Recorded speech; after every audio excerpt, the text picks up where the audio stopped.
What's going on, everyone? Today we're going to be doing an alternator replacement on a 2012 Ford Escape 2.5 liter 4-cylinder. So go ahead and stay tuned and we'll get it done.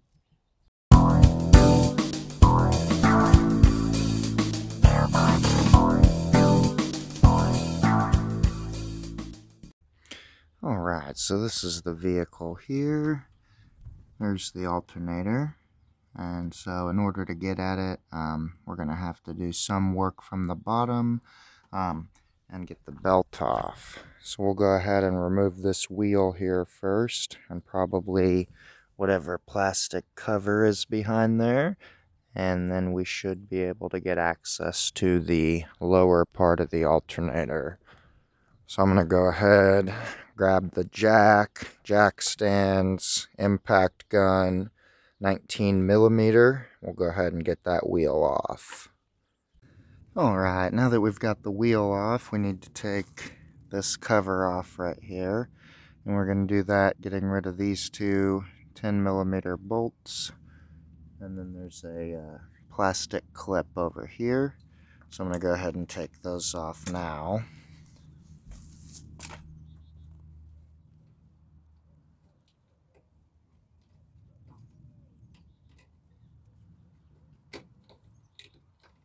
This is one of those.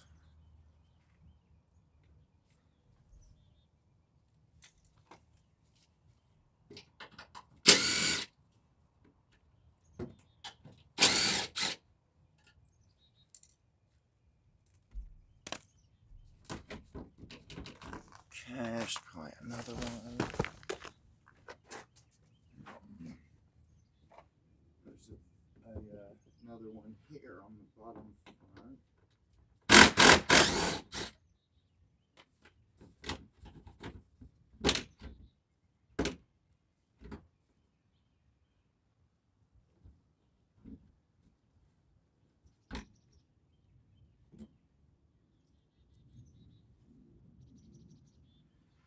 So we gotta take these two.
Alright, so as you can see, I got this off.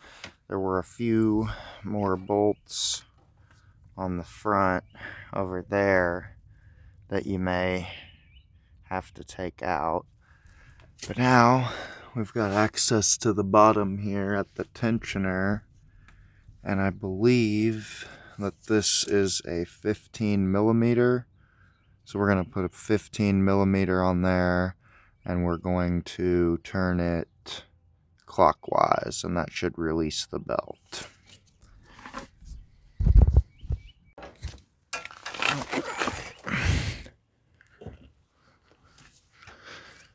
And then we'll just pull that off of there. All right. Now we'll go ahead and disconnect the battery. I guess it's an 8, not a 10.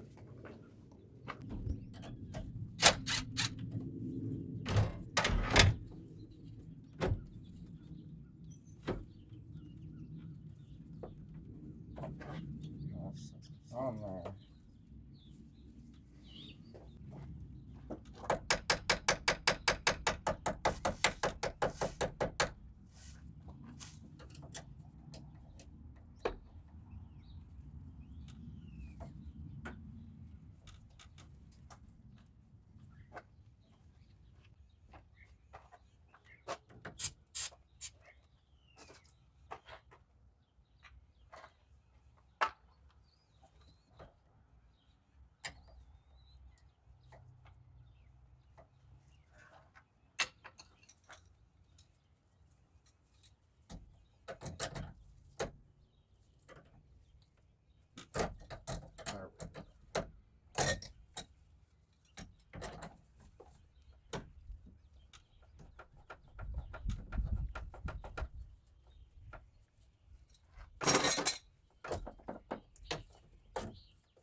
Alright, so I apologize if the angle is wrong on my camera. This is the only way I can angle my phone where you guys can see it. This is the bottom of the alternator. There's a bolt here and a bolt here. Let's turn this on. There you can see them a little better. We're going to need to remove both of those bolts. Okay, so I'm sorry I couldn't go over removing those with you guys, but I'll explain what I did to the best of my ability. If we're pretending that I'm looking at the wheel or the brakes now, we're sitting on the tire. The outer bottom bolt is actually a stud and a nut.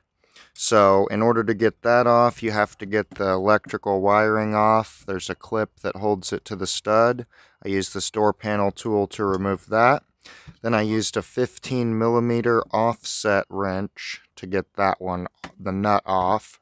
You could probably get away with a regular wrench, but this one seemed like it fit on there a little easier. Then for the lower bottom bolt that's towards the center, it's actually a bolt. This is a 13mm. I used a fairly long flex head ratchet with a short 13mm on there. Once I got it loose, I finished it off the rest of the way with a 13mm ratchet wrench. So once you've got the two bottom alternator fasteners off, you should have these in your hand. And then I'll show you kind of how you can fit your hands in there to access it. Once again, I'm sorry I could not film it. There was just no way I could get the camera in there. Maybe if I had a lift. But you're going to be using your left hand in this hole, and then you'll be using your right hand over here. And it's like right behind / above the tensioner. Alright, so now we're here at the top of the alternator. I'm going to go ahead and remove this clip, this nut, and the stud.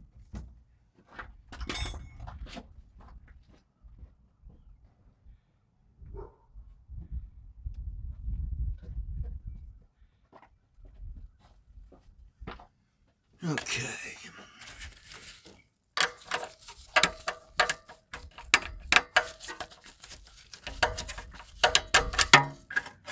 Alright.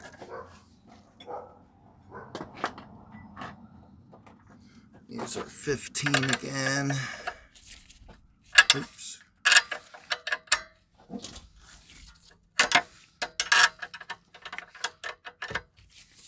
Okay.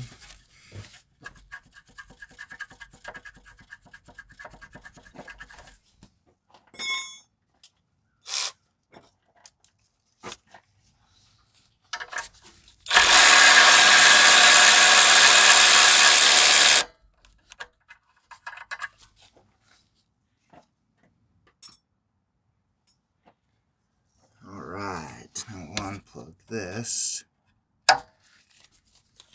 Okay, now we just need to remove the stud, and we should be able to pull it up and take off the power feed.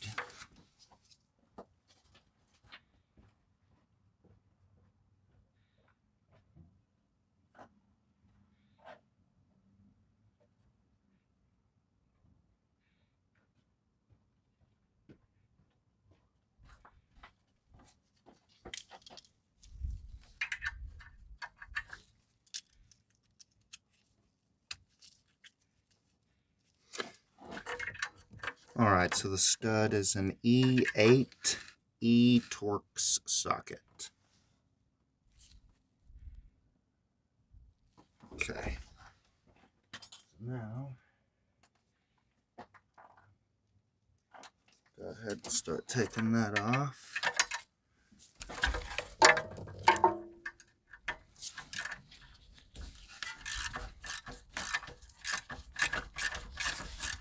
Okay.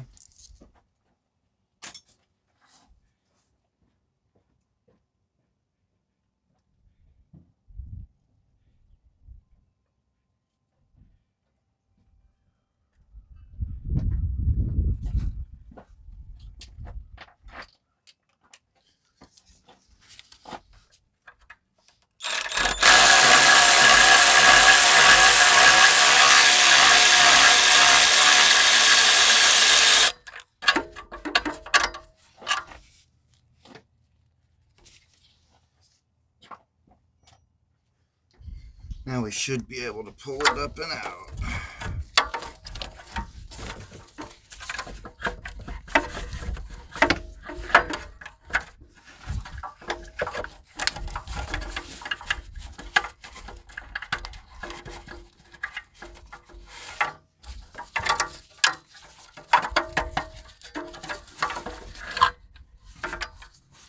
I think it's getting tangled on that wiring down at the bottom. Come on now. Oh yeah, I guess the belt is still on the alternator, isn't it? Could have sworn that we took that off. That's fine.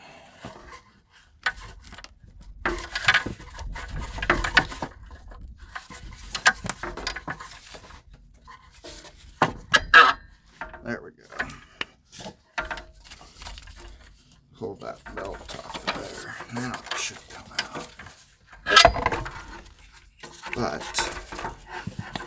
I still need to disconnect the power feed, which is right here. There we go.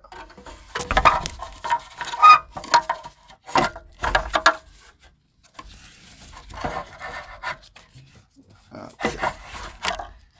So now we need to get that disconnected.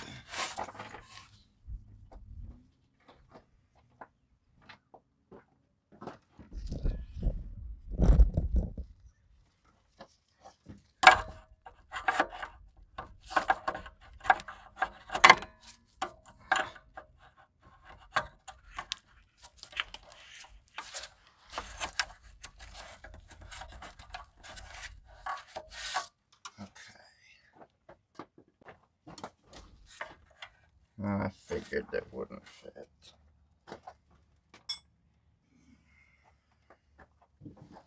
Okay.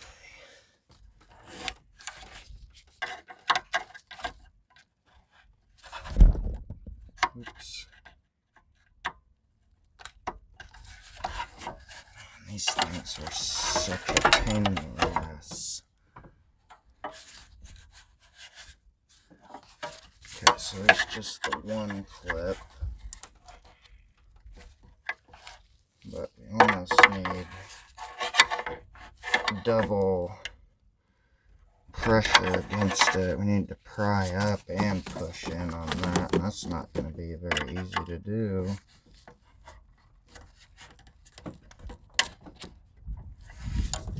Oh boy. Let's try this.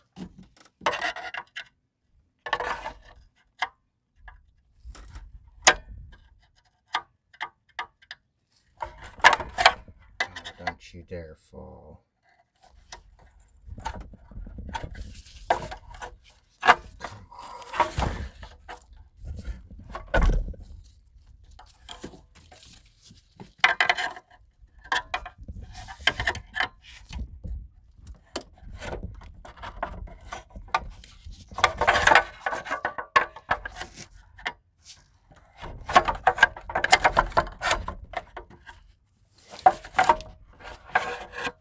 I think we got it.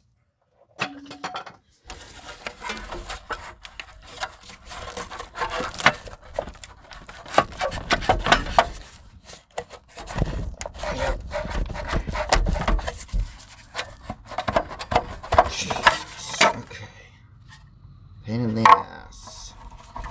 Now we can get this off.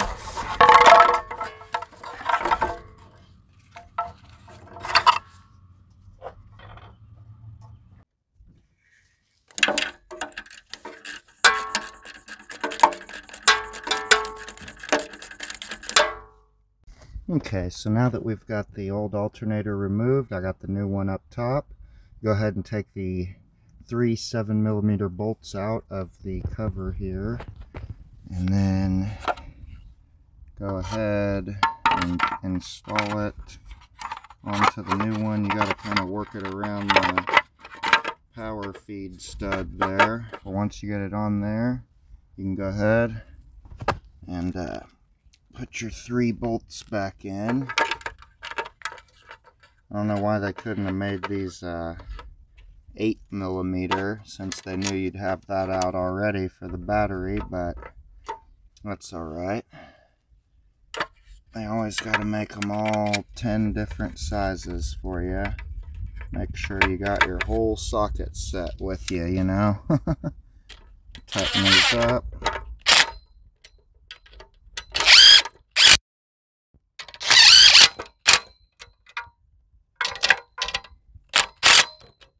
Alright, now we're going to go ahead and reinstall it into the vehicle.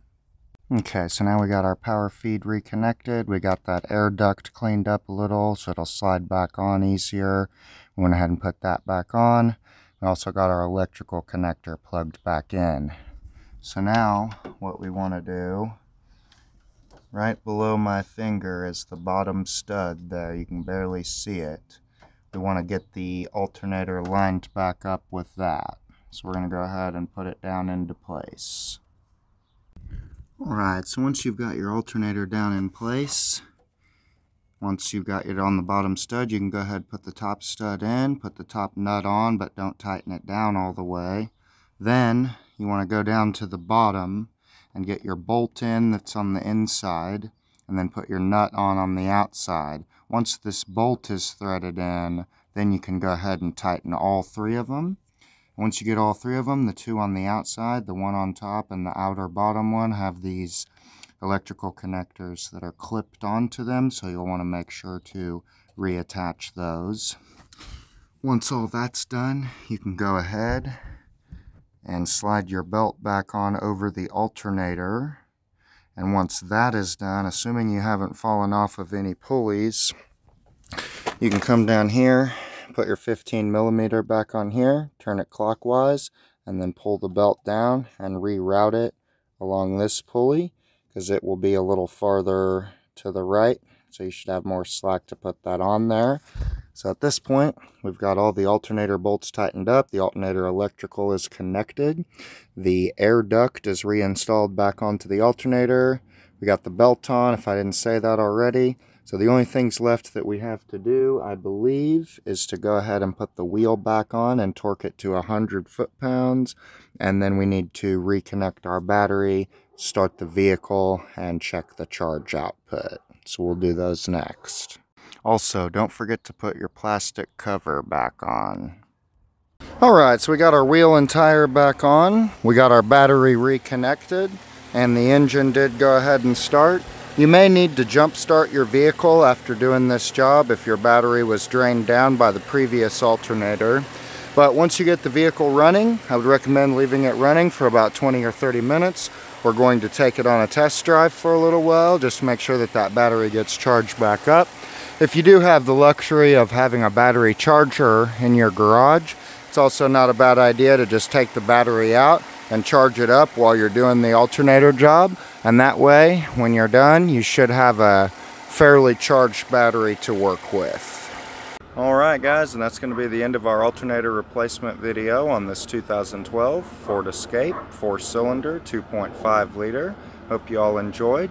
Leave down in the comments below how you feel about the air ducts that Ford likes to install on their alternators. I personally think that they're quite a pain in the ass. Otherwise, please go ahead and subscribe, like the video, and I will see you next time.